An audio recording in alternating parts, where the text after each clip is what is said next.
clearances should be taken away. Let's remember they interfered in the 2020 election.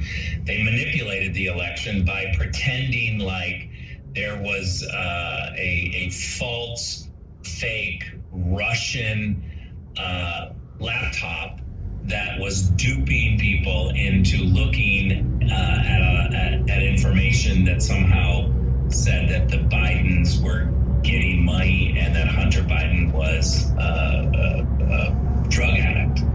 Turned out they were wrong. The laptop was real, but we should never excuse the fact that they and 49 others, 51 total intelligence officials, 3 weeks before the 2020 election tried to dupe the American people by saying, don't look at this. Don't look at this laptop because it's not true. Don't consider it for your vote. The Bidens are not in cahoots in any way. All of this information on the laptop is Russian disinformation. That's exactly what they're saying. And I'll finish with this, Logan.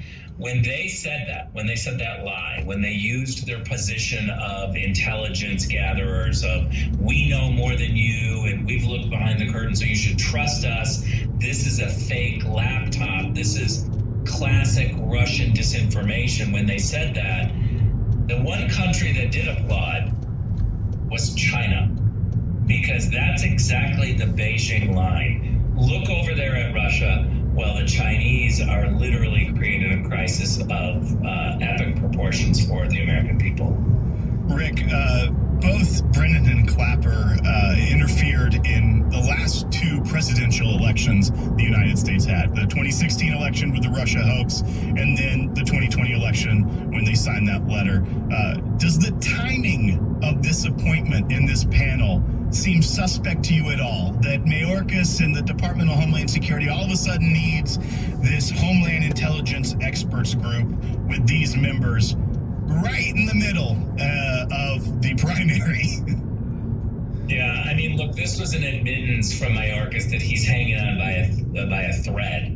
The politics of this means that he was very nervous about getting indicted, and so what he has to do is surround himself with a whole bunch of partisan Democrats so that when Republicans come after him, he can say, look, they're just coming at me because of politics. So it's a classic move in Washington. Unfortunately, Will, what really makes me angry is that the fourth estate, the media that we're supposed to trust, they're totally in the bag for these propagandists. They want the ruling party to win.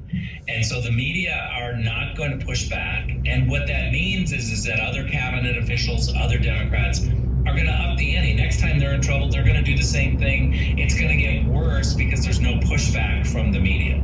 Yeah, I want to read this. This is from Secretary Mayorkas. This is a statement he made. He said, the security of the American people depends on our capacity to collect, generate, and disseminate actionable intelligence to our federal, state, local, territorial, tribal, campus, and private sector partners. And I have a question for you, Rick. Is like, what does that tell you about the goal of this panel, especially when you start hearing words like campus and private sector partners? That's pretty, that's a little bit alarming.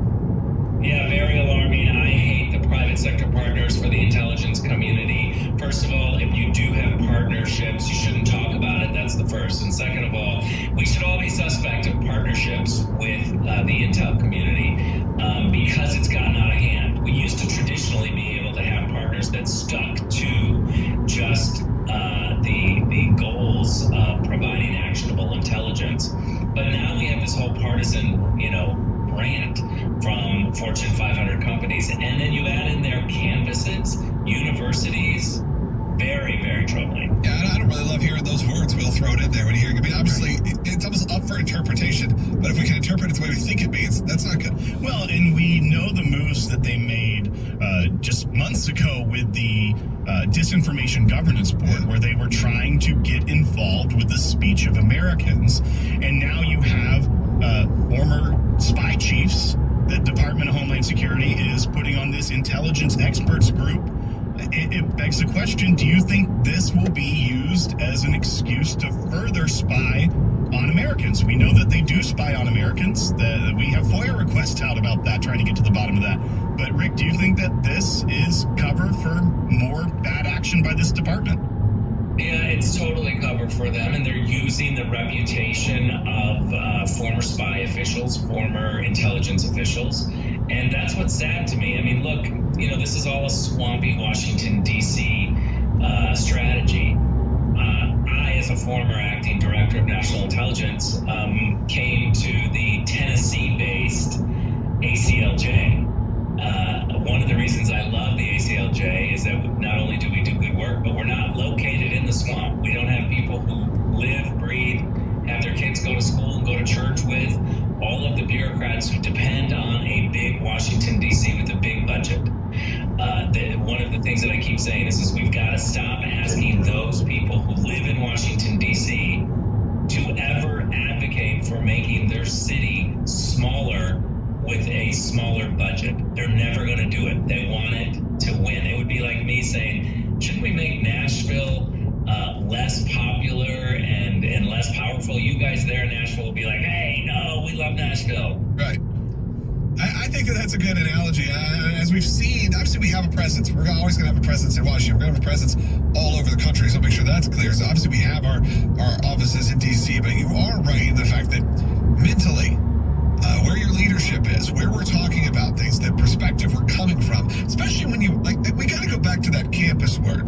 You know what? One of the biggest things that's scary, I think, for the Democrats coming up and the more liberal left, the more hardcore liberal left, is that from what I've seen in my personal life, my friends who have kids that are high school age, coming out of high school now, is they are not the generation of what just came up.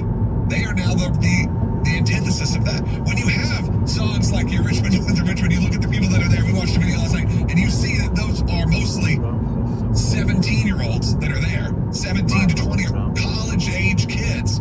You go, what's happening in this country? And it is a rebuke of what they had to grow up in. Right. And that obviously happens. The pendulum swings. Swung in the 60s, swung in the 70s, the disco, 80s came back, roaring with Reagan. And this happens back and forth, and they're scared. And what they're going to be able to do is if they can actually have the right to go into these campuses and stop sort of the move in society before it gets going.